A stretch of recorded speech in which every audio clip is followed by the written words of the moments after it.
Bonjour, bonjour, ravi de vous retrouver ce matin dans Bonjour d'Algérie. Dans cette édition, nous développerons un nombre de thématiques, entre autres ce 19e congrès dédié justement à l'esthétique, à la médecine esthétique. C'est la Société nationale, c'est un congrès national de la Société algérienne de médecine esthétique, j'y arrive, donc qui a été organisé fin octobre dernier. Donc aujourd'hui, nous aurons le plaisir de recevoir le dermatologue, le dermatologue Dr Mohamed Ouranem sera parmi nous pour nous parler un petit peu, revenir sur cette édition du congrès. Et puis nous parlerons aussi d'esthétique autrement à travers la présence parmi nous donc d'une galeriste qui veille au grain pour la promotion de la jeune génération, les talents des jeunes artistes actuellement. Et donc, dans sa galerie Hangar, nous aurons le plaisir de recevoir, la galerie plutôt recevra les œuvres de l'artiste peintre dans le registre de la peinture urbaine, Ousmane Abdelnour Barojaria. Donc, on est l'intitulé. Et donc, nous aurons peut-être le plaisir, s'il n'y a pas de souci, parce qu'aujourd'hui, question trafic, il y a un petit problème, mais on espère qu'elle arrivera à temps, Amel Mouhoub, pour nous parler de cet artiste aussi, de ce programme artistique au sein de cette galerie. Dans un autre espace artistique, celui de l'école Mila Ressol, nous aurons le plaisir aussi de recevoir les gérants et cofondateurs de cette très belle école dédiée à l'art, pour parler justement de ce nouveau-né qui est destiné à la promotion des activités artistiques et de l'apprentissage de l'art de manière générale. Nous aurons justement le plaisir de les recevoir ici même sur le plateau. Et nous parlerons également de coaching sportif ce matin. Et bien sûr, le rendez-vous incontournable de Siam Kennouch dans sa rubrique Symbole 2. Elle se consacre ce matin à l'innocence. Donc merci encore une fois d'être avec nous, mesdames, messieurs. Je vous souhaite de passer d'agréables moments en notre compagnie. C'est jusqu'à 9h30. Bonjour d'Algérie. Donc commence toujours, comme d'habitude, par un point météo. Aujourd'hui, il est Signam Al-Haribi et c'est parti.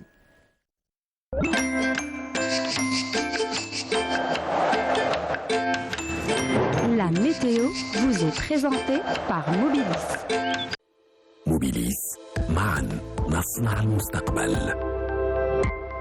Bonjour Amel, Bonjour. ça va? Ça va Radia. Je n'ai pas embrayé, je sais pas, j'ai Un freiné. démarrage en côte peut-être. Un démarrage en côte, je sais pas ce qui s'est passé ce matin, mais en tout cas, mea culpa. Il y a des jours comme ça.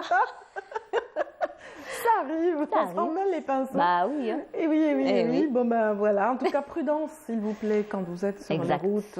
Bientôt on aura droit à des ondées, des pluies peut-être un peu plus importantes et plus denses. Donc il va falloir être vigilant cette saison. Ah oui. Mais avant, justement, cette journée sera certainement ensoleillée. Mais Hein. pour aujourd'hui, Les c'est pas le prémices cas. étaient là. Hein. Mais pour aujourd'hui, non. Hein. Ah, Un beau temps. oui, voilà, c'est c'est beau ce que temps. je disais. Les Ah bah oui. prémices étaient là pour Bah un oui. beau temps, pour une belle Exactement. journée. Peut-être mercredi. On verra bah, bien. Allez. Inch'Allah. Croisons les doigts parce qu'on a besoin quand même Franchement, de pluie. oui. Hein. On a Franchement. besoin cette saison. On en a qu'il y ait besoin, des pluies. oui. Bon, en tout cas, que disent les cartes aujourd'hui, s'il vous plaît, Amel? Merci Radia. Merci Alors à bonjour vous. à tous. Eh bien la carte parle d'elle-même. Hein. Le temps restera toujours dégagé sur une grande partie du pays avec dissipation de cette brume en ce début de matinée près des côtes ouest et centre-ouest du pays. Par contre, on aura quelques passages nuageux, mais cette fois-ci sur les Aurès, mais ces nuages seront sans conséquence. La moitié sud, excepté quelques voiles sur le sud-ouest. Ailleurs, le soleil sera bel et bien présent vers le Nord Sahara, les oasis, le Sahara central, l'extrême sud, le Gartassili et le Sahara oriental. Les températures. L'après-midi, eh bien, Météo Algérie a prévu un 19 degrés du côté d'Al-Bayad et Djelfa, 25 à Alger, Oran et Annaba, 26 degrés à Tizi Ouzou, 23 à Constantine, 22 à Batna, 28 le maximum du côté de Tlemcen, 21 à Rolizane, au sud 23 degrés à Janet, 24 Biskra et Lizy, Taman Rasset, 25 à Béchar, 26 degrés à Gardaya, 28 à Drar Salah et enfin le maximum cette fois-ci à Borj Beji Mokhtar avec 32 degrés. La mer aujourd'hui, eh bien, elle sera plutôt calme sur les côtes ouest et est et peu agitée sur les côtes centre. Des vents qui vont souffler entre 10 et 20 km/h sur les côtes ouest et est et les vents seront variables et 20 à 30 km/h sur les côtes centre et les vents seront de secteur ouest à sud-ouest. Et on termine ce but avec l'éphéméride. Pour aujourd'hui, eh bien, le soleil se couchera vers 17h40. Et pour davantage d'informations, bien sûr, vous avez les sites de Météo Algérie. Passez une excellente matinée avec la suite du programme sur Bonjour d'Algérie et à tout à l'heure midi.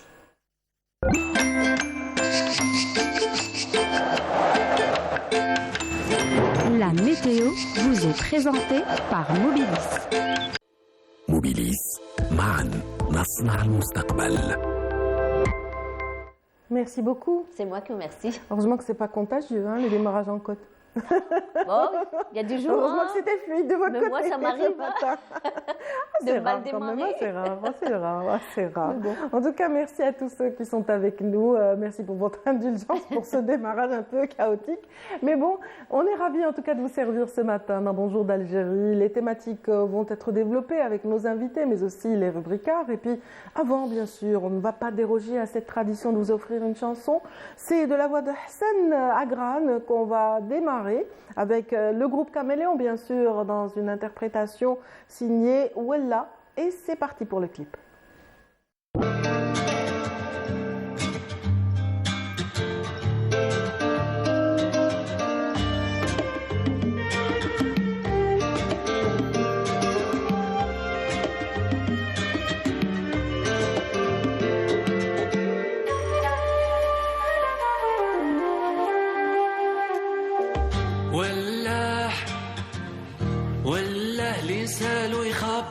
هذا قمر ولا بشر أنا عيوني حارو ولاح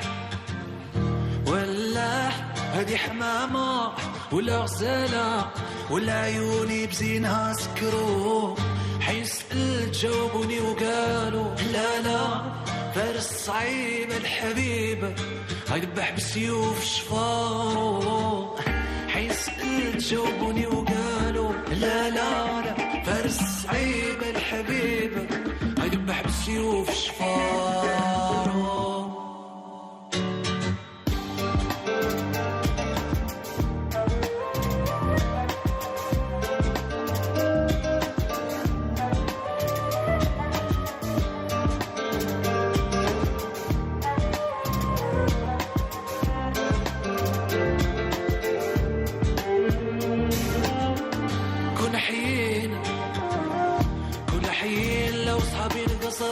وحين جات وحكت علينا بالممات من قل موت ما يهضروا كنا حيين لو صحابي انقصروا وحين جات وحكت علينا بالممات من قل موت ما يهضروا ولا اللي يسالوا يخبر هذا قمر ولا بشر انا عيوني حارو ولا هذه حمامة ولا غسالة ولا عيوني بزينها سكروا حيسأل جاوبوني وقالوا لا فارس صعيب الحبيب هيذبح بسيوف شفارو حيسأل جاوبوني وقالوا لا فارس صعيب الحبيب هيذبح بسيوف شفارو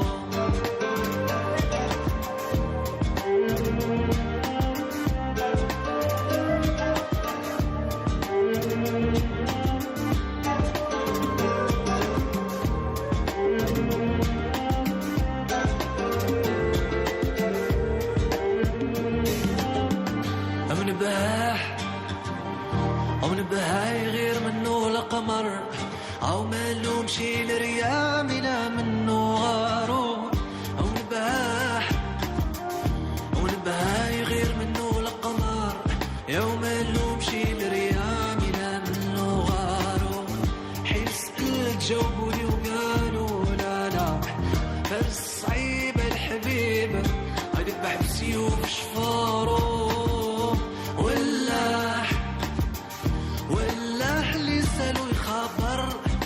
وعلاش المحبوب يقتل في حبابه ولاح اللي سالو يخبر وعلاش المحبوب يقتل في حبابه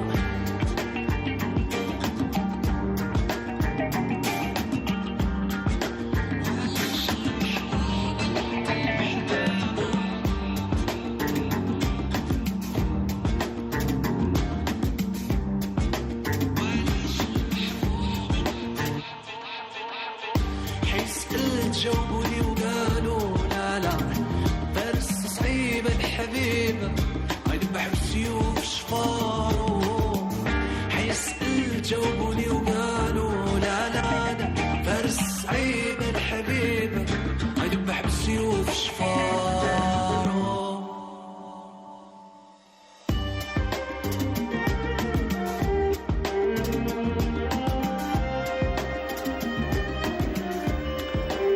Bonjour à ceux qui viennent de nous rejoindre, c'était la Walillah, chantée par le groupe Caméléon.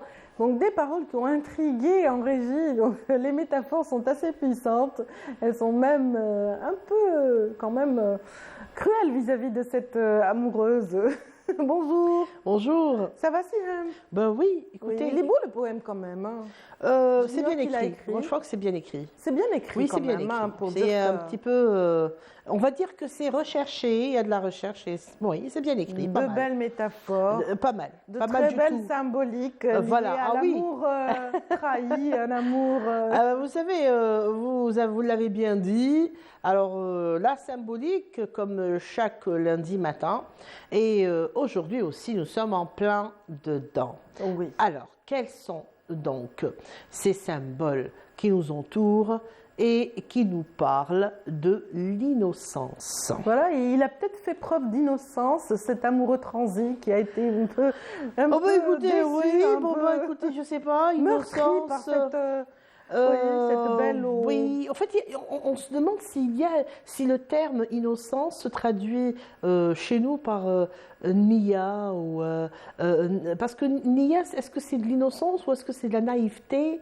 Est-ce que la naïveté c'est Seveja et est-ce qu'on peut réellement traduire l'innocence par Nia? Parce que quand on dit le bara'a, c'est un terme quand même assez général. C'est vrai qu'on voit cette innocence dans le rire des enfants, dans le sourire des enfants, dans quelques expressions des enfants, dans quelques chansons des enfants qui répondent et que nous, on interprète ces réponses autrement. Mais lui, peut-être qu'il l'a dit d'une façon très innocente. Et c'est pour ça que le premier symbole donc, de cette innocence, c'est déjà l'enfant en lui-même. D'accord, mais vous ciblez lequel des aspects? C'est vrai que le vocabulaire de la langue arabe est assez vaste. Avec un seul terme, on peut exprimer mille le champ choses. lexical arabe est très très large. Voilà, ça, vraiment, ça permet justement, ça donne vraiment libre cours à la métaphore et justement à la poésie, à l'imaginaire un peu foisonnant. Mais pour vous, donc l'innocence, donc si on la traduit, ce serait lequel? Alors, dans le bara'a, dans un sens très... Non, Nia, non. On peut dire Nia al-Hasana, c'est la bonne intention. Mais on va rester avec le bara'a parce que je pense que c'est ce qui se rapproche le plus, en fait, de l'innocence. L'innocence, déjà, elle est représentée généralement par une couleur. Et c'est la couleur blanche. Alors, la couleur blanche qui est revenue... écoutez, donc c'est une couleur commune aux deux? C'est une couleur blanche, c'est très philosophique, je vais vous dire pourquoi. Parce que c'est une couleur qui, en fait, n'absorbe aucune autre couleur. Ce n'est même pas une couleur, c'est un reflet d'autre couleur. Donc c'est quelque chose de très innocent. On va faire un parallèle, c'est quelque chose qui ne reçoit aucun mot de société, donc aucun fléau, et qui reste...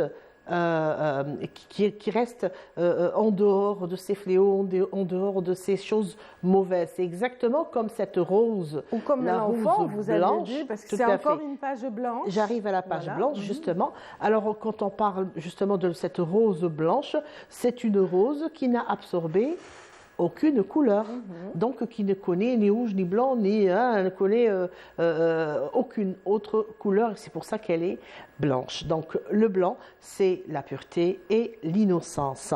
Alors toutes les roses blanches signifient donc la pureté, l'innocence, et signifie aussi cette classe. La mariée est habillée en blanc. Le mort dans l'islam, oui, je sais que c'est pathétique, mais même le mort a un linceul blanc. C'est un bon présage, bon augure, ça signifie qu'il est innocent.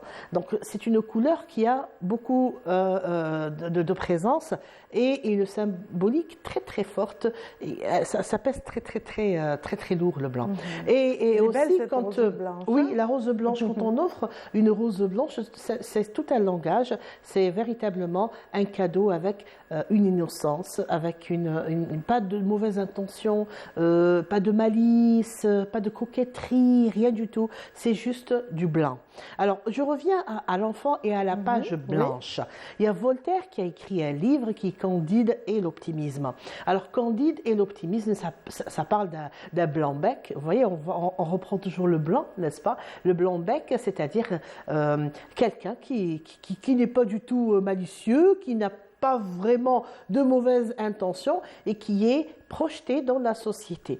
Chez nous, le blanc-bec, en dialectal, on l'appelle zorbé.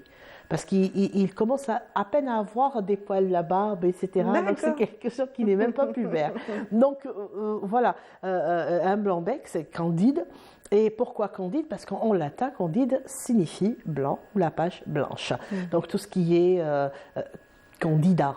Candidat, par exemple, il est candidat, donc c'est une page blanche, on ne sait pas ce qu'il vaut, c'est juste un candidat, d'accord?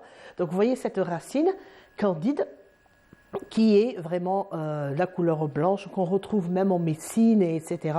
Et on retrouve en plusieurs marques qui sont en fait des produits de laitage. Pourquoi? Parce que le lait est blanc. Voilà. Donc Voltaire est dans son livre Candide ou l'optimisme, donc c'est un blanc-bec qui est projeté dans la société et qui finit par découvrir quelque chose que dans la vie il faut se cultiver, il faut apprendre, il faut savoir arriver au terme des choses. Et c'est pour ça qu'il finit son fameux livre ou son fameux roman très étudié par une phrase que tout le monde répète, c'est il faut bien cultiver son jardin. Donc cultiver son jardin, c'est en fait se nourrir de culture, s'ouvrir vers d'autres cultures, élargir ses horizons. Et c'est un roman, donc, comme je le disais, de Voltaire, c'est Candide ou l'optimisme. Et Candide, tout ce qui est candide, donc c'est la couleur blanche en latin.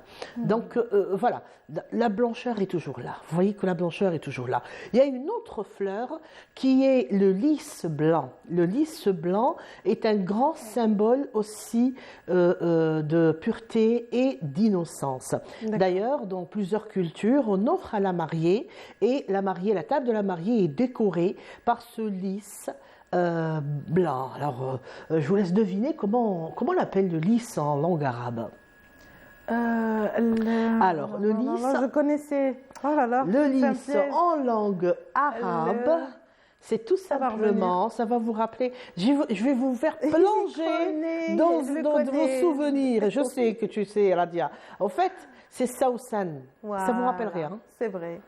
Saousan. Saousan. Et quand je vous dis Saousan comme ça vous rappelle quelque chose, non? Saousan. Alors, je vais mettre sur le chemin. Saousan, oui, dessin animé. Un dessin animé. Début des années 80. Et Saousan, regardez, même les paroles, ils sortent.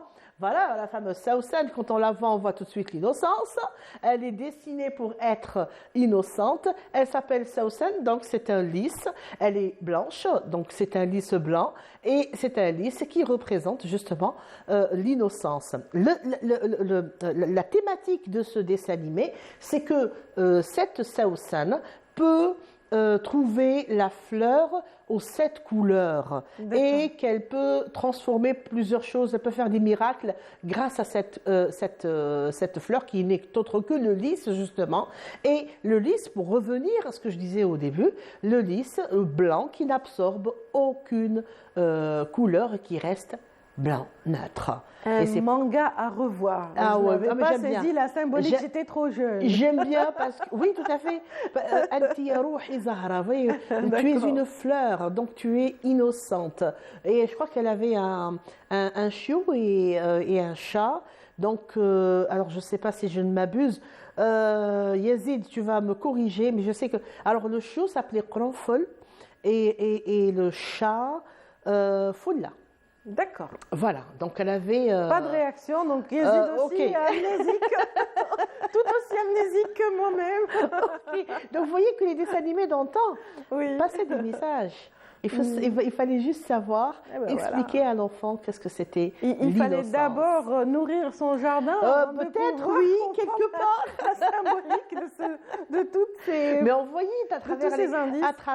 à travers ce dessin animé, à travers ces épisodes, nous voyons la sagesse, la gentillesse, comment cette Sausan était heureuse d'être gentille, comment elle faisait du bien, qu'elle savait que le mal était mal. Donc c'était un dessin animé très éducateur et éducatif.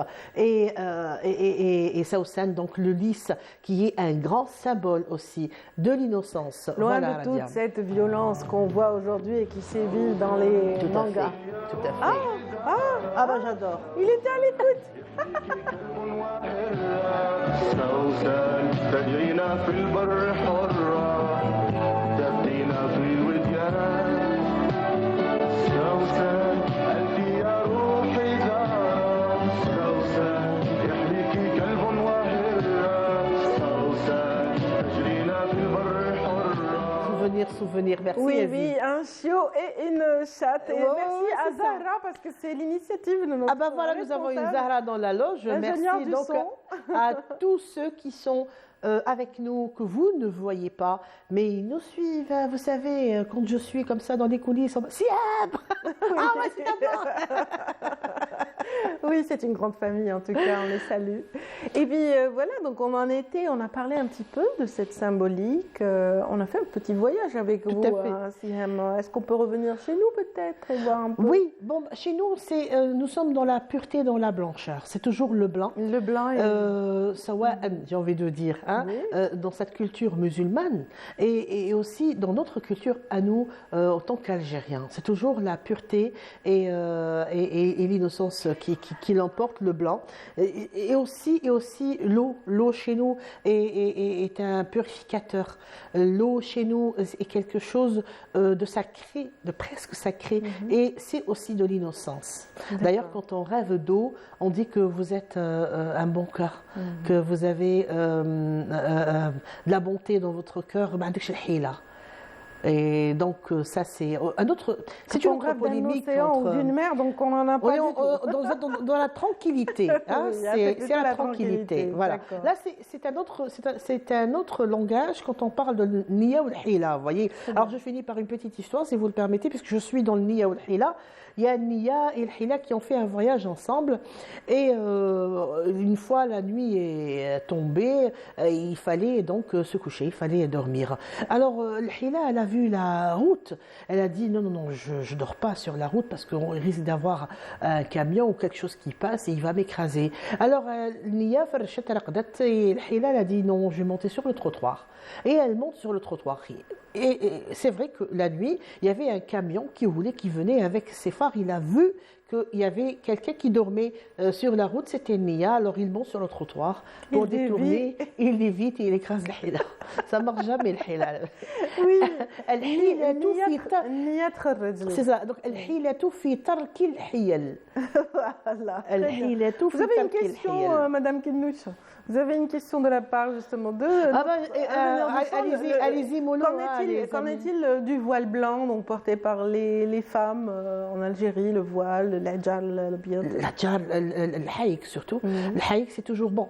Alors, il ne faut pas chercher philosophie là-dedans parce que le haïk, c'était une couleur qu'on pouvait avoir. C'est la couleur de la laine, c'est la couleur de la soie. La soie naturelle n'est pas verte, n'est pas rouge, n'est pas rose, n'est pas ocre, Donc elle c'est- est blanche. voilà, c'est et un c'est plus hasard. facile de tisser un haïk blanc ou une khlala blanche.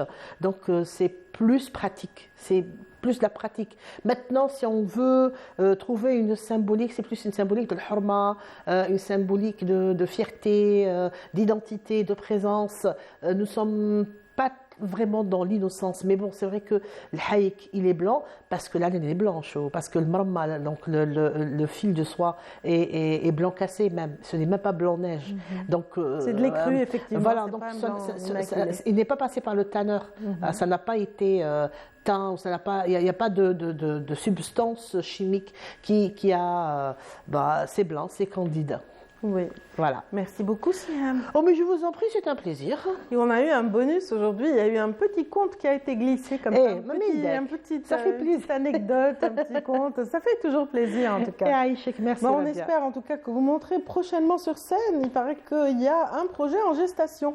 On n'en dira Inch'Allah. pas plus. On ne dira pas plus. On n'en Voilà. dira pas plus. Inch'Allah. On attendra le moment idoine pour l'annoncer. En tout cas, on a été ravis de vous retrouver, Sihem. Merci. Et on vous souhaite une bonne journée, ainsi qu'à tous ceux qui sont avec nous ce matin. Nous allons, nous préparer à recevoir notre premier invité de cette matinée. Donc, hormis notre ami qui fait partie de l'équipe, bien sûr, nous allons transiter par une exposition d'affiches et de costumes du théâtre. Donc, le Théâtre National, Bechtarzi, voilà. Aujourd'hui, j'ai du mal. Bon. L'exposition a eu lieu dans ce théâtre mythique, donc qui est implanté au cœur d'Alger, et donc qui, à l'occasion du 1er novembre, avait initié cette belle exposition à l'effet de mettre en valeur tous ces hommes et toutes ces femmes qui ont fait aussi la gloire justement de la culture algérienne au moment difficile de la Révolution. Donc voyons un petit peu le compte-rendu de cette exposition signée Lamia Boudbouda. À l'entrée de la salle Hedj Omar du Théâtre national algérien, un espace est dédié aux affiches de célèbres œuvres théâtrales. L'affiche est considérée comme l'élément de base de la communication autour d'une pièce de théâtre. Brahim Chergui, comédien et metteur en scène, relève son rôle important. C'est des affiches qui reflètent la mémoire de notre théâtre, qui en même temps pourrait être considérée comme étant l'une des constances nationales de notre culture nationale et même universelle. Et aussi, c'est un point, c'est une rencontre avec l'histoire, avec la mémoire, l'histoire de notre mémoire artistique. Donc, c'est des affiches qui sont plurielles dans un sens où il y a des affiches qui parlent d'un théâtre révolutionnaire, et il y a des affiches qui parlent du théâtre révolutionnaire, il y a des affiches qui parlent de théâtre d'avant-garde, et d'autres affiches qui parlent de l'avant-garde dans le théâtre universel. Parce que l'essence d'un théâtre, c'est de parler de l'être humain et de l'humanité en même temps. Ces trentaines d'affiches sont de véritables ouvrages d'art pour promouvoir les spectacles. Il faut un visuel accrocheur, le titre et sa typographie, l'ambiance et la couleur de l'affiche, ainsi que le nom des comédiens et quelques informations pratiques. Ces affiches sont répertoriées avec une codification.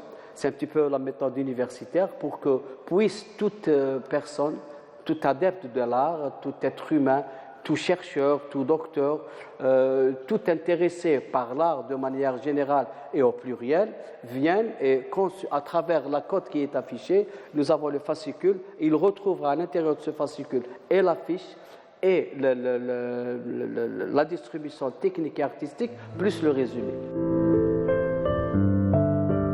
L'espace est également dédié aux chercheurs et universitaires qui souhaitent travailler sur de célèbres productions théâtrales.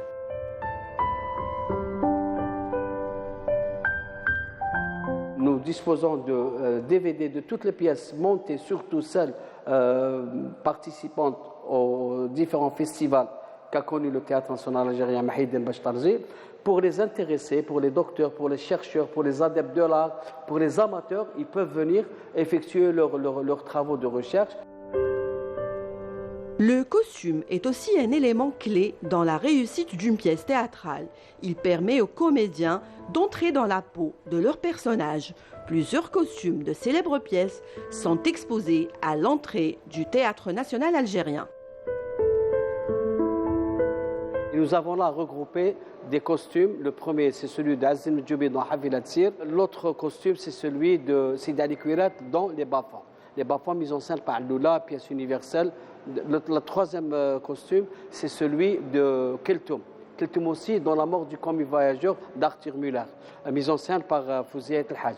L'autre costume, c'est celui de Rouiched. Et notre icône du théâtre Rouiched, des dieux se sait ce qu'est Rouiched, c'est le costume d'El Bouaboun avec lequel il a connu une célébrité. Et le costume de Hassan Tero l'a rendu célébrissime aussi. Juste après, nous avons le costume de Sonia dans le Shuhada Ouduna al-Usbou. C'est un costume qui représentait le personnage de Arfia, qui est issu de Milo Raporingos de Mohamed Dib, inclus dans le Shuhada. Et l'autre costume de Mohamed Ben Ghtaf, bien sûr, un des ténors du théâtre algérien, de Amir Abed, de Shuhada Ouduna al-Usbou. Ces affiches et costumes de célèbres pièces théâtrales ne se contentent pas d'illustrer l'histoire, elles la font aussi. Avis aux amateurs.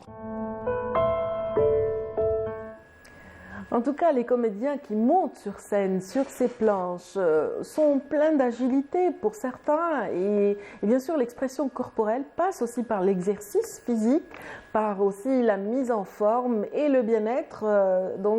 Et souvent, le sport est un facteur important dans cette mise en forme et cette agilité qu'on voit sur scène.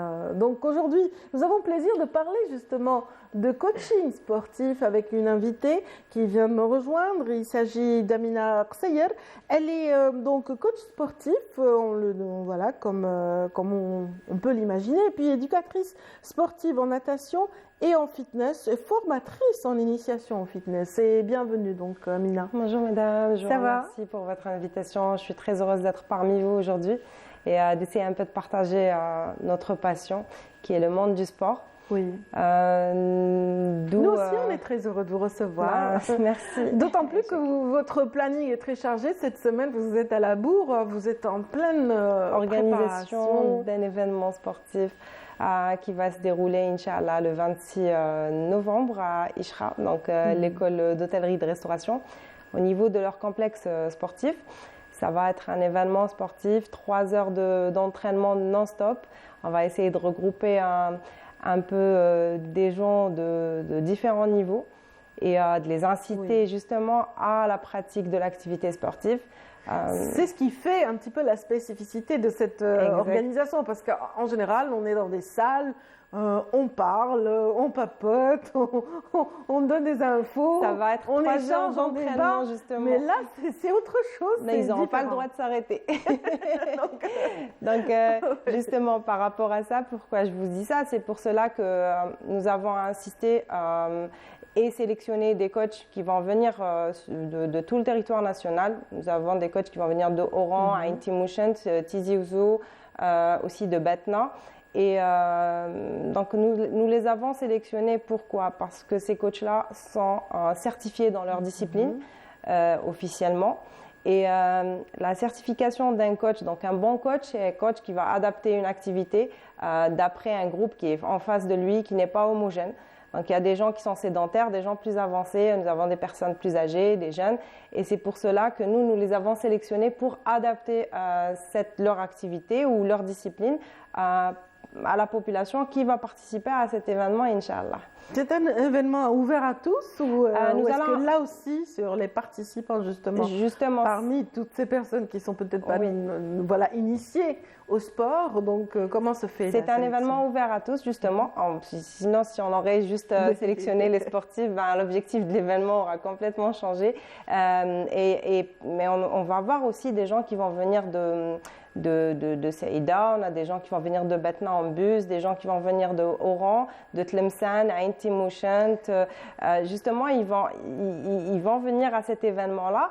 En fait, on a organisé déjà la première édition Malheureusement, c'était vers la fin de la période du Covid. On avait vraiment limité l'accès et tout le monde attendait l'organisation de la deuxième édition et c'est pour cela qu'on l'a refaite.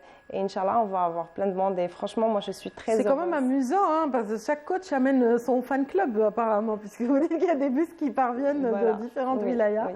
C'est excellent. Après, ils vont faire 4 heures de route, 5 heures de route, jusqu'à 7 heures de route. Moi, franchement, pour moi, on aura tout gagné de ce message-là qu'on voulait passer. C'est justement de voir qu'il y a des gens qui sont vraiment addicts à l'activité sportive, qui sont capables de... C'est des dames, il y a des dames d'un certain âge qui vont venir. Et donc, ça fait vraiment plaisir de voir qu'il y a des personnes qui peuvent franchement se déplacer et faire 3 heures, c'est-à-dire s'entraîner pendant 3 heures et repartir chez eux et reprendre la route. Franchement, ça fait vraiment plaisir. Mais bon, ça fait plaisir dans la mesure où il y a un côté ludique quand même. Il y a un côté ludique, il y a de l'amusement, il n'y a pas de stress, il n'y a pas d'enjeu. Je vous explique, il y a vraiment un programme varié pendant cet événement. Les gens ne vont pas seulement s'entraîner à l'arrache. Il va y avoir quelques exhibitions de certaines disciplines qui sont très intenses. Donc, les gens ne seront pas obligés, franchement, d'être techniquement parlant parfaits. Il y aura de la Zumba aussi. Mera Marah, ma collègue qui va venir de Oran. Donc, il va y avoir vers la fin une animation de danse africaine. On a essayé d'introduire un peu de la danse pendant l'événement pour que les gens se décompressent. On a des petites pauses. On va mettre à leur disposition des buvettes pour que les gens peuvent se reposer un petit peu. Mais vraiment, c'est entre 5-10 minutes. Voilà, sinon, ça va refroidir. Le corps va refroidir. On a déjà un petit aperçu de l'espace qui accueillera donc cet événement. On les voit déjà, toutes ces dames, tous ces hommes qui sont venus. Ça, c'était l'édition précédente? Ça, c'est la première édition. La première édition, donc voilà. J'espère que il y aura une plus grande affluence cette année, Inch'Allah, vu que il y a quand même cette ouverture, la mise en pause est finie, donc ils peuvent être beaucoup plus nombreux, j'imagine. Inch'Allah. Normalement, on espère avoir au-delà de 180 personnes. On peut partir jusqu'à 250-300 personnes. Pour que ça soit assez aéré, pour que les gens puissent s'entraîner. Et c'est là où ça devient intéressant dans la mesure où il y a des chorégraphies.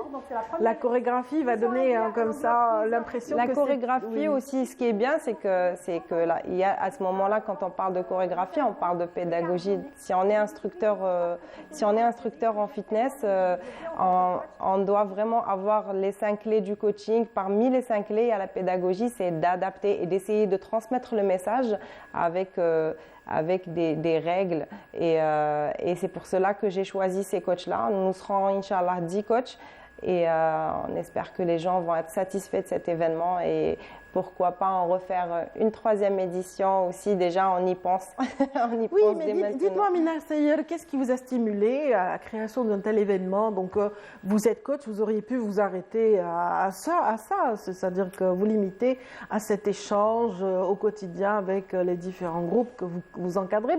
Mais là, vous êtes passé à autre chose. Vous organisez. Je vous explique. Donc, moi, j'ai commencé étant ancienne obèse. Donc, j'étais ancienne athlète et j'ai repris l'activité sportive et je me suis fixé un objectif, celui de reprendre des études en sport. Et c'est ce que j'ai fait. Par la suite, j'ai commencé à partir en Tunisie, partir un peu à l'étranger. J'ai fait des formations. C'était du non-stop. Je partais. J'avais ma fille qui était encore bébé. Je la laissais. Je partais. Je voyageais 2 fois par semaine 2 fois par mois plutôt pour mes formations. Et je me suis dit que j'allais dévier mon objectif qui était aussi d'ouvrir un club de fitness. Pourquoi pas investir pour essayer de développer les choses dans mon pays, essayer d'arriver à un statut de formateur et de transmettre ce message-là à mes collègues et évoluer, essayer d'être quand même à la hauteur par rapport à tout ce qui se passe dans le monde, avoir des mises à jour, partir, ramener des nouveautés et rappeler ces gens-là que je forme et leur dire que voilà ce qu'on a fait la dernière fois, cet exercice a été enlevé, il y a un nouvel exercice qui a été fait, faites des recherches et franchement élever un peu le niveau. Donc c'est aussi répandre cette culture du sport, voilà, l'exercice au quotidien ou alors la pratique sportive est très recommandée, en tout cas sur le plan sanitaire. Il y a une grande population qui pratique. Au fait, les salles de sport aujourd'hui, comme on dit il y en a de plus en plus quand même. C'est comme des champignons, il y en a partout.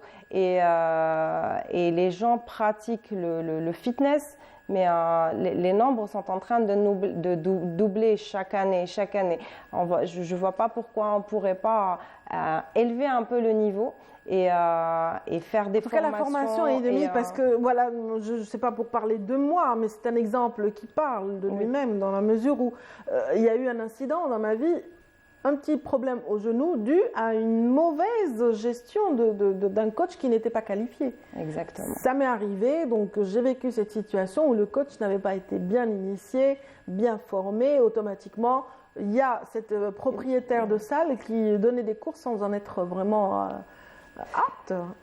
Voilà, et ça a créé un problème. Pourquoi ramener des coachs? Je vous parlais de ramener des coachs et sélectionner les meilleurs dans leur discipline, justement parce qu'ils sont instructeurs, ils sont certifiés et faire une différence, d'où l'appellation du MTD, Make the Difference, faire la différence entre quelqu'un qui n'a pas fait d'études ou qui n'a pas fait de formation spécialisée et le plagiat.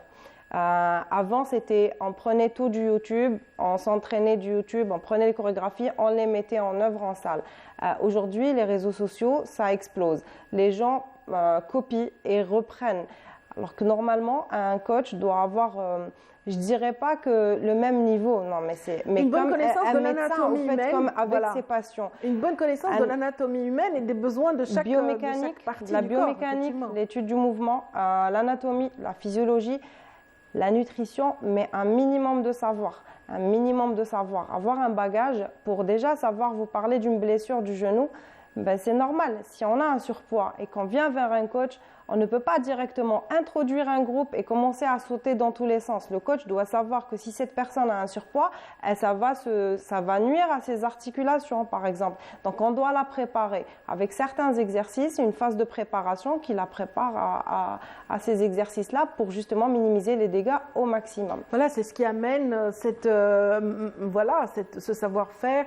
Et aussi cette possibilité d'adapter le programme en fonction de chaque personne, de chaque corpulence, de ses spécificités, de son état d'esprit. Il y a des coachs qui vont être parmi nous qui ont fait la fac de sport, c'est des préparateurs physiques.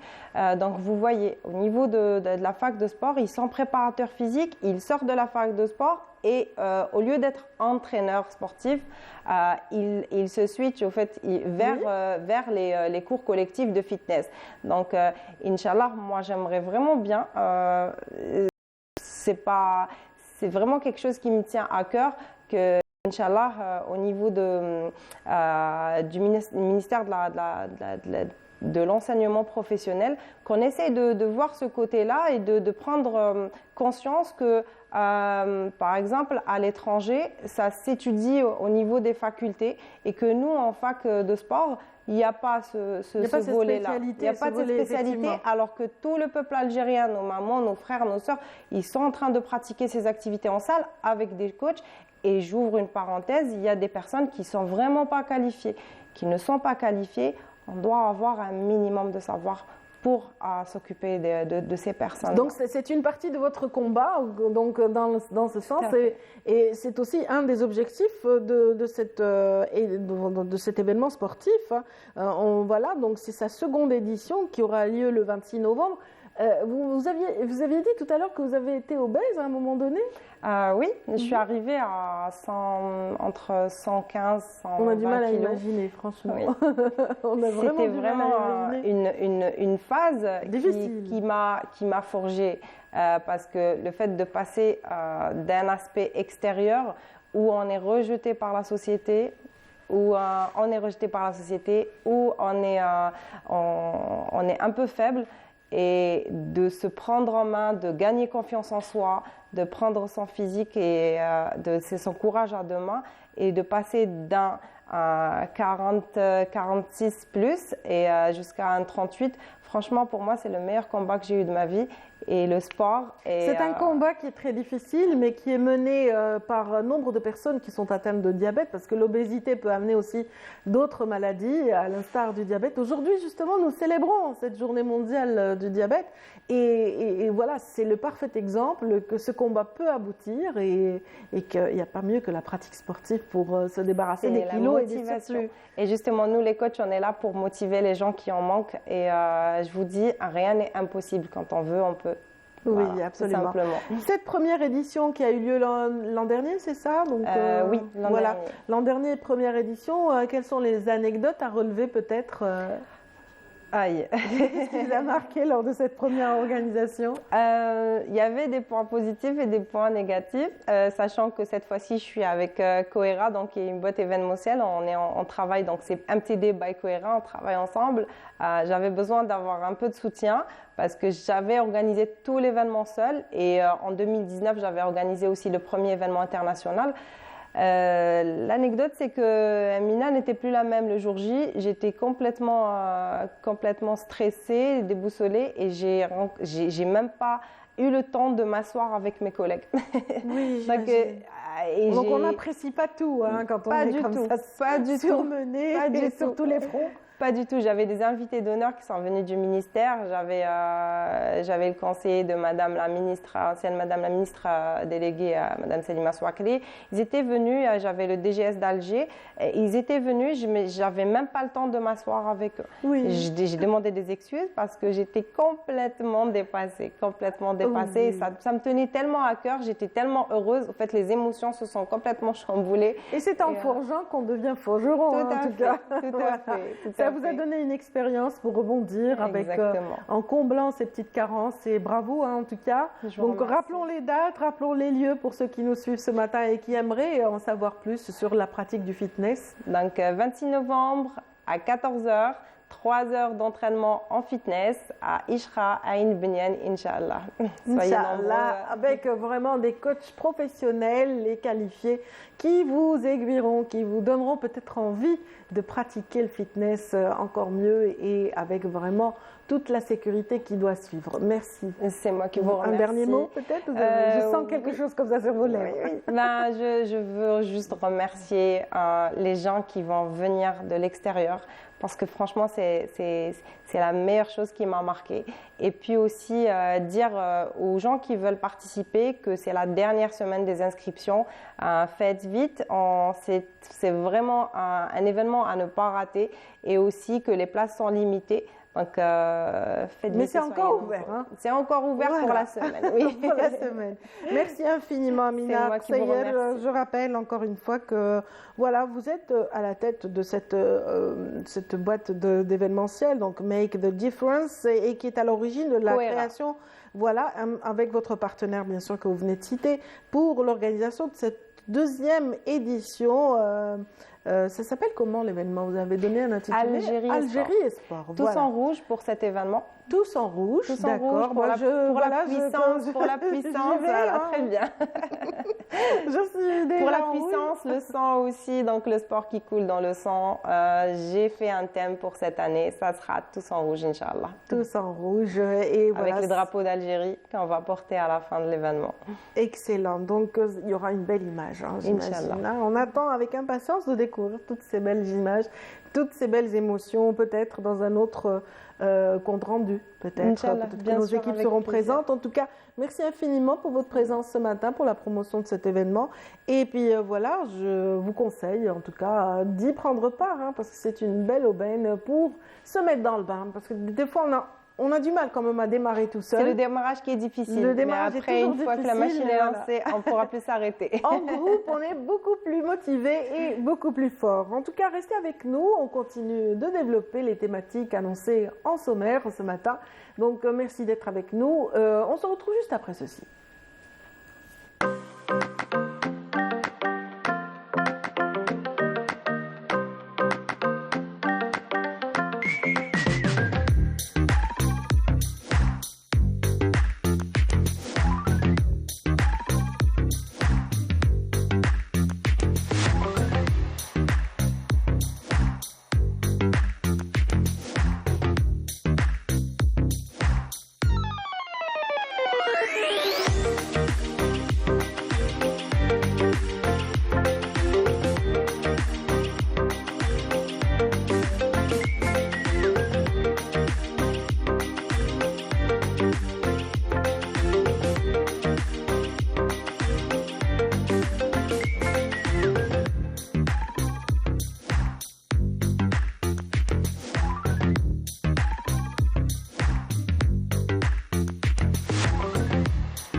de bien-être et de santé dans cette matinale avec la présence parmi nous du docteur Mohamed Ouranem.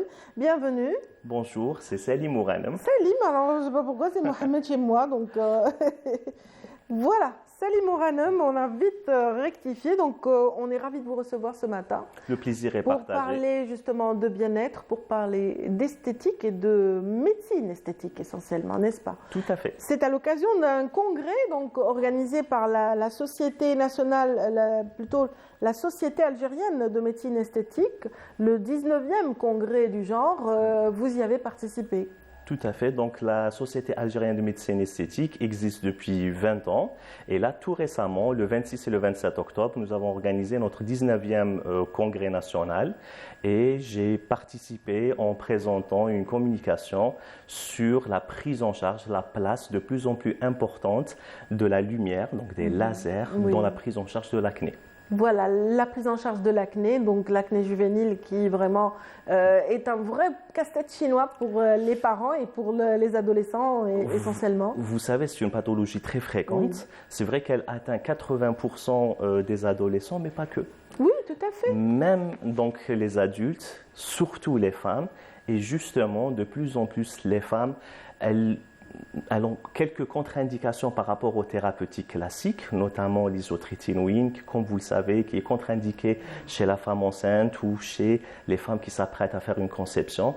Et c'est là tout l'intérêt, un des intérêts en tout cas, d'élargir notre panel de prise en charge avec de nouvelles techniques. Oui, c'est vrai, l'acné peut survenir au-delà de 40 ans, hein, ça s'est vu. Une femme sur 6 qui est âgée de plus de 25 ans souffre toujours un petit peu de l'acné. Et comme c'est une pathologie qui atteint surtout la face, elle a des répercussions psychosociales très importantes. Bien sûr, vraiment le visage, c'est le miroir, de l'âme. C'est un petit peu le miroir de l'âme, comme vous dites, mais c'est aussi surtout la vitrine de la femme. Oui. C'est ce qu'on voit d'emblée, c'est ce qui est un petit peu... c'est une référence de beauté. Hein, voilà. C'est une référence de beauté et ça compte... Vous savez, c'est disproportionné. Une femme peut avoir 2 ou 3 boutons uniquement et pourtant elles sont ressenties à l'intérieur. Tout à fait. Vraiment, ça l'impacte au quotidien. Un seul, pourquoi vous dites 2, 3, docteur? Un seul peut déranger peut nous gâcher notre journée, justement. Absolument. Oui. Et voilà, faire qu'on soit très, très, très mal à l'aise. En tout cas, la SAME, donc la SAM, qui est la Société algérienne de médecine esthétique, a organisé cet événement. Ça a permis aussi d'être au diapason de ce qui se fait en matière d'esthétique un peu partout. Donc, voir un peu l'expérience algérienne et la confronter avec ce qui existe ailleurs et parler de toutes ces nouvelles techniques. Hein. C'est vraiment un des principaux buts de ce congrès, de ces journées, après une longue absence due au Covid. Donc là, c'est les grandes retrouvailles. Et justement, le congrès a permis... 3 ans d'absence quand même. 3 ans d'absence, mine de rien, 3 ans d'absence.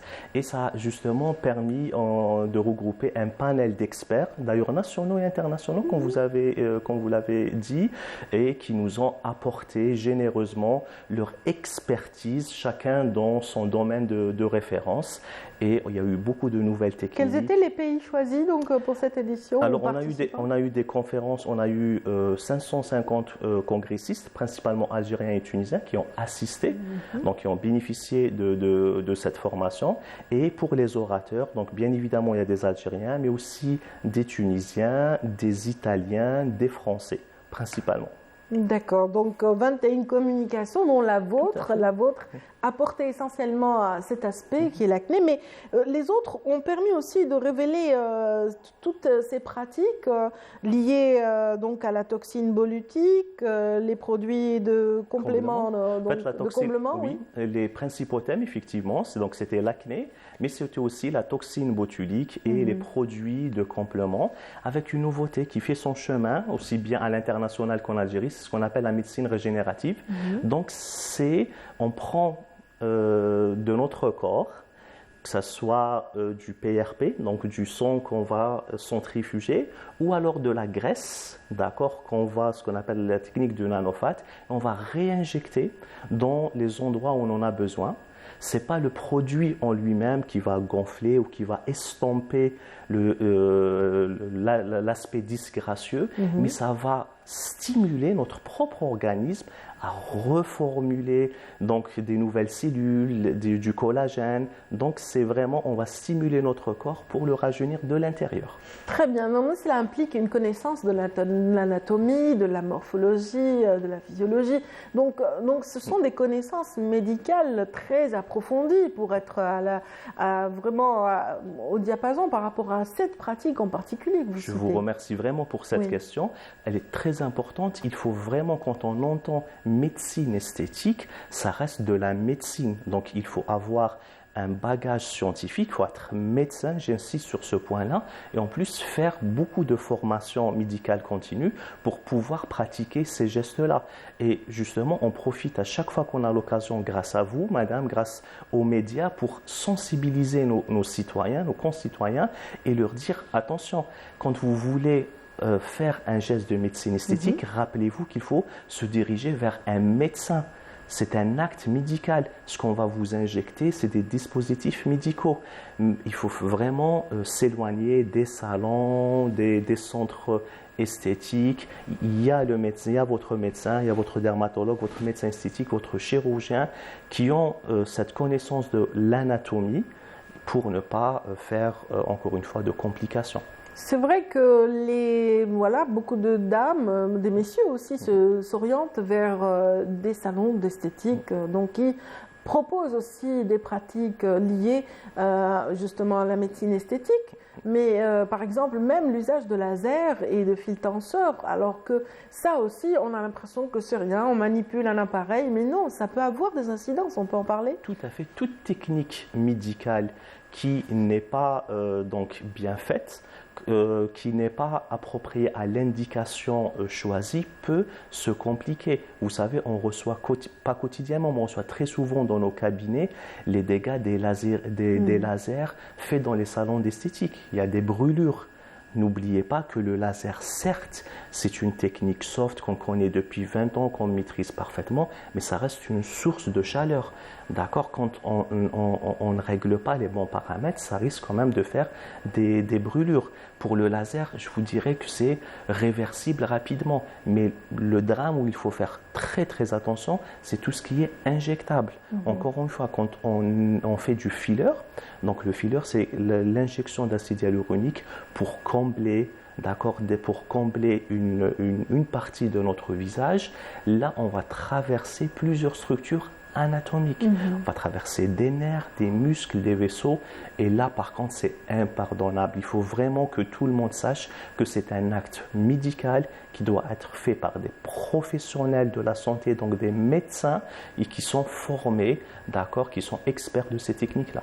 Absolument, parce que sinon ça peut engendrer aussi des conséquences irréversibles, ou même si elles sont réversibles, mais que ça peut gêner sur un long terme quand même. Pour le comblement, des fois ça peut être dramatique. On peut, ça déforme carrément le visage. Ça peut déformer le visage et surtout ça peut migrer dans la vascularisation et nous faire des complications au niveau oculaire. J'insiste, toutes ces complications-là arrivent uniquement si on ne maîtrise pas le geste. Les techniques qu'on sont faites, encore une fois, par votre dermatologue, par votre médecin esthétique qualifié, restent des techniques soft. Et justement, pourquoi il y a ce boom de la demande de la médecine esthétique, c'est qu'on n'a pas les effets de la chirurgie. Il n'y a pas d'anesthésie. Voilà, parce que c'est vrai qu'il y avait quand même une petite crainte chez l'Algérienne, contrairement aux femmes dans le monde arabe qui s'adonnent à l'esthétique, la chirurgie esthétique très souvent, etc. La femme algérienne est plutôt naturelle, n'est-ce pas? Donc elle n'accepte pas la chirurgie, mais en revanche, la médecine a fait sa entrée depuis... Combien de temps? Vous dites 20 ans. Alors, elle est plus acceptée qu'avant. La société algérienne, justement, existe depuis 20 ans. Ça fait 20 ans qu'elle forme des médecins. Et effectivement, pour la demande locale, c'est beaucoup plus accepté. Il y a un boom de la demande. Et nous, justement, notre rôle, c'est de canaliser cette demande, de choisir les bonnes indications, d'orienter nos patientes. Et vous avez entièrement raison, la femme algérienne veut embellir seulement, elle ne veut pas se transformer. d'accord? Et même nous, médecins, un petit peu, on répond à cette demande pour rester naturel, bien vieillir, comme on dit chez nous. Tout à fait. Voilà. En fait, c'est la seule demande, en fait, comment dire, la plus grosse demande, elle est là-dessus, en fait. Mais bien sûr qu'il y a la pratique de la rhinoplastie qui se propage. La rhinoplastie, vous savez, dans certains cas, je dis bien dans certains cas, ce n'est pas une demande extravagante. On a des déformations et on a parlé d'un bouton. Imaginez-vous d'une structure comme le nez chez une femme qui est un petit peu déformée, disgracieuse. Donc ça a son utilité, effectivement. Ça a son utilité. Le tout, c'est de ne pas tomber dans l'excès. C'est de rester, encore une fois, dans le spectre de la médecine. Nous sommes là pour corriger, aider notre corps à aller mieux. C'est tout. Voilà. Dans votre conférence, docteur, vous avez parlé de cette acné, donc qui est un petit peu la bête noire des plus jeunes. Et voilà. Donc vous avez mis en avant de nouvelles techniques. Voilà, on est loin un petit peu de tout ce qui est chimique, de toute cette médication qui est de rigueur depuis longtemps. Et donc là, vous proposez quoi exactement en substitut? En substitut, il y a principalement ce qu'on appelle les LED. Ce sont des lumières froides, ce ne sont pas des lasers. Donc ce sont des lumières médicales, principalement le rouge et le bleu, qui vont venir agir sur l'inflammation et surtout réguler le sébum sans avoir à prendre des médicaments, sans avoir à faire des bilans de surveillance. Vous savez, les médicaments sont efficaces dans l'acné, mais il faut faire des bilans de contrôle, il y a quelques contre-indications. Et la lumière, justement, la nouveauté de ces 5 dernières années, c'est que ça peut être un appoint, un accompagnateur pour justement ne pas être obligé de passer par le traitement chimique habituel. Voilà, un autre complément, c'est le laser aussi, qui peut aussi être un substitut dans certaines situations, j'imagine, les acnés les plus virulentes. Ce n'est pas toutes les acnés. Il faut garder à l'esprit que le laser, sa vraie utilité, ce n'est pas à la phase inflammatoire, quand on a des boutons, quand on est adolescent, d'accord? C'est malheureusement quand il n'y a pas une prise en charge adaptée à cet âge-là et qu'on se retrouve 4 années, 5 années plus tard avec des cicatrices. Des cicatrices et des traces. Et des traces disgracieuses. C'est là où les lasers proprement dit, notamment le laser CO2 fractionnel et la nouvelle technique des radiofréquences à micro-aiguilles va nous permettre de réparer ces cicatrices, ces séquelles de l'acné qui n'a pas été traité à temps ou qui a été maltraité. Voilà. Est-ce que dans l'enseignement en Algérie, dans l'enseignement de la médecine, est-ce que cet aspect est pris en charge? Est-ce que les médecins sont formés pour cette médecine esthétique chez nous? Actuellement, malheureusement, je dirais, entre guillemets, non. Donc, nous avons un cursus, entre guillemets, normal, où on fait nos 7 ans de médecine, et après, il y a des spécialités, comme la dermatologie ou la chirurgie maxillo-faciale, mais pour l'instant, il n'y a pas une chaire dédiée à l'université qui enseigne la médecine esthétique. On peut être désolé de ça, mais on peut aussi se dire que pour l'instant, à part dans quelques pays anglo-saxons, l'université ne forme pas des médecins esthétiques.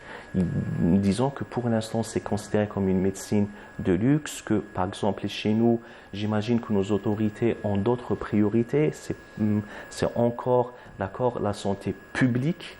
Donc, ils ont formé des gynécologues, des pédiatres. Mais ça serait très intéressant de faire ça à l'université. Ça permettra d'avoir plus de capacité, plus d'expertise et donc au final offrir un meilleur service. Donc tous les médecins qui pratiquent actuellement chez nous et qui font partie de la Société algérienne de médecine esthétique ont dû se former eux-mêmes. Sur propre parcours, je vous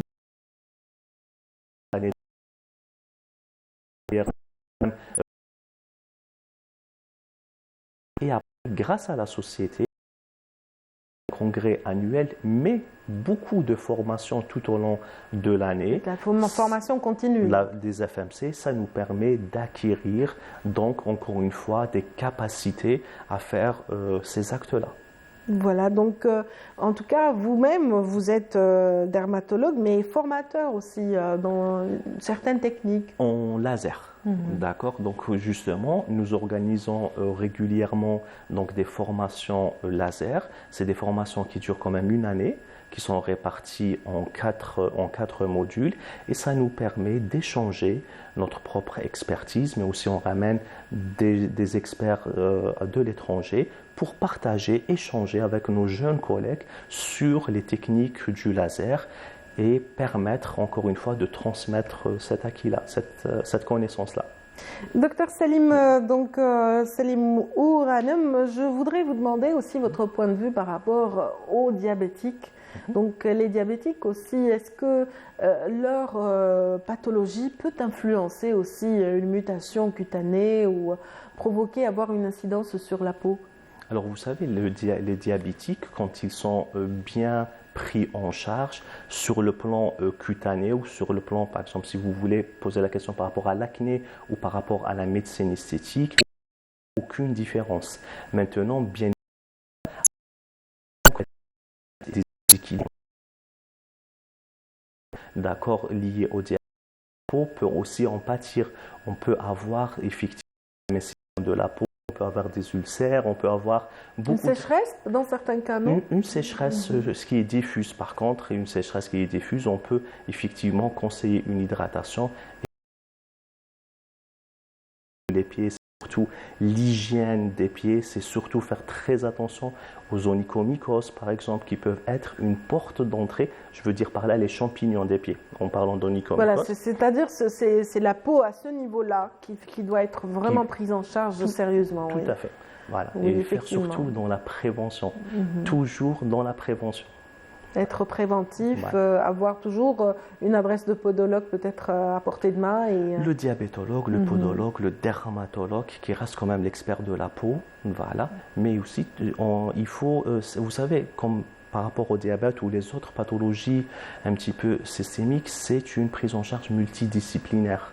D'accord, l'ophtalmo a son rôle à jouer, le dermato, bien évidemment, le diabétologue, voilà. Voilà, merci infiniment pour cet éclairage, docteur. Donc, je rappelle que vous êtes donc dermatologue et formateur en laser et que vous avez été parmi les conférenciers de cette 19e édition du Congrès national de la Société algérienne de médecine esthétique. C'était en octobre dernier. Et donc, voilà, vous en êtes sorti, j'imagine, avec des recommandations, des orientations, parce qu'à chaque année, son lot justement de recommandations et à chaque édition également. Donc, quelles étaient les recommandations de cette année? Alors, sincèrement, principalement, c'est formation, encore plus d'FMC.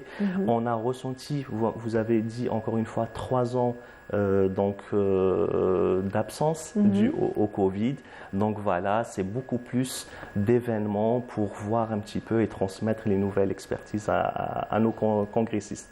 Voilà, on a bien reçu le message en tout cas. Docteur Salim Ouranem, merci infiniment merci à vous pour cette l'invitation. Participation. Et on salue à travers vous toute la composante de la Société algérienne de médecine esthétique. Et puis merci à ceux qui sont avec nous. J'espère que vous profiterez de tous ces cours qu'on vient de prodiguer grâce à la présence parmi nous du docteur Ouranem. Merci à ceux qui sont avec nous. On va ouvrir une page culturelle en fin d'émission tout de suite. D'abord, par un reportage qui met en valeur une très belle rencontre entre le conteur Fares Mohamed à la Maison de la Culture et c'était donc Fari El Hamdi qui l'a rencontré, il me semble. Merci on se retrouve juste après.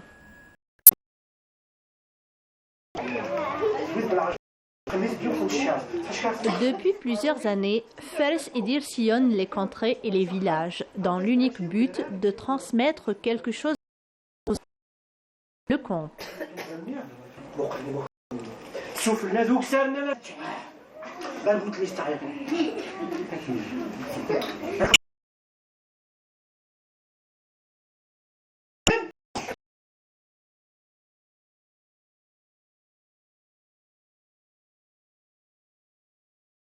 Et je vis à Bijaya. j'exerce de mon métier psychologue, aussi à côté de conte thérapie.